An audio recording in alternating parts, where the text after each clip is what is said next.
Reduced row echelon form, also known as RREF, using Gaussian elimination to solve for a system of linear equations. You may commonly see these system of linear equations in your algebra classes, and they'd normally be a huge pain to solve because you have to solve for x, y, and z via substitution, or row subtraction and row addition, etc. Today I'm going to show you how to use a coefficient augmented matrix to solve it. Our main goal is to get 1s on the main diagonal and 0 everywhere else. What do I mean by the main diagonal? Well, highlighted in yellow, that is the main diagonal, and everywhere else is highlighted in blue. Now, what we're going to do is we're going to start off by looking at the first column and first row. We notice that that is already a 1, and as per our restriction, having 1s in the main diagonal, no further actions are needed because it's already a 1 after all. Next, it's a -1 in the second row. And in order to convert that row into a 0, we can just combine row 1 and row 2 using addition in order to get a 0 in the first column, second row. Once we get this 0, we can then take this entire new row and substitute it right back in. Now we take a look at this third row, first column, and we notice that this number is not a 0, so we can't skip it.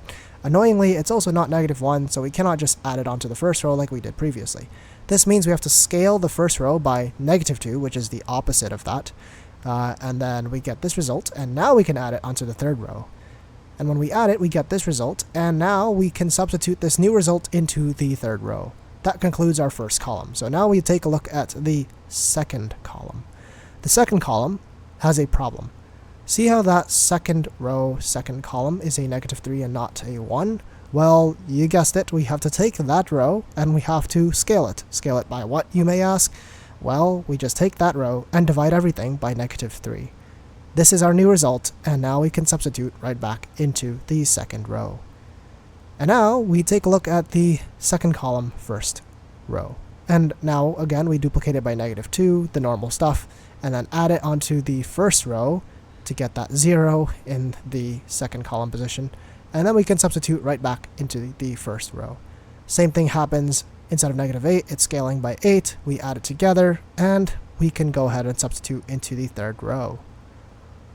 Now, here's something interesting. Here's a shortcut. Notice how all of the numbers are exactly 1/3.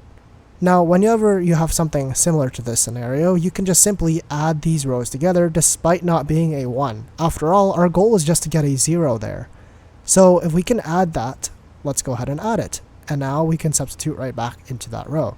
Again, same thing happens for the second row. Now, this might not happen all the time, but if it does happen, well, you have your nice little shortcut here. And of course, we can just multiply it by 3 in order to cancel out the fractions, and there we go, we have our completed reduced row echelon form matrix.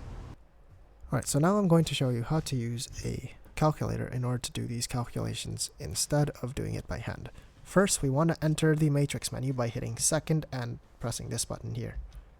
Then we scroll to the right, edit A, enter the dimensions of the matrix, which is 3 by 4, and enter the coefficients of your system or the numbers inside your matrix.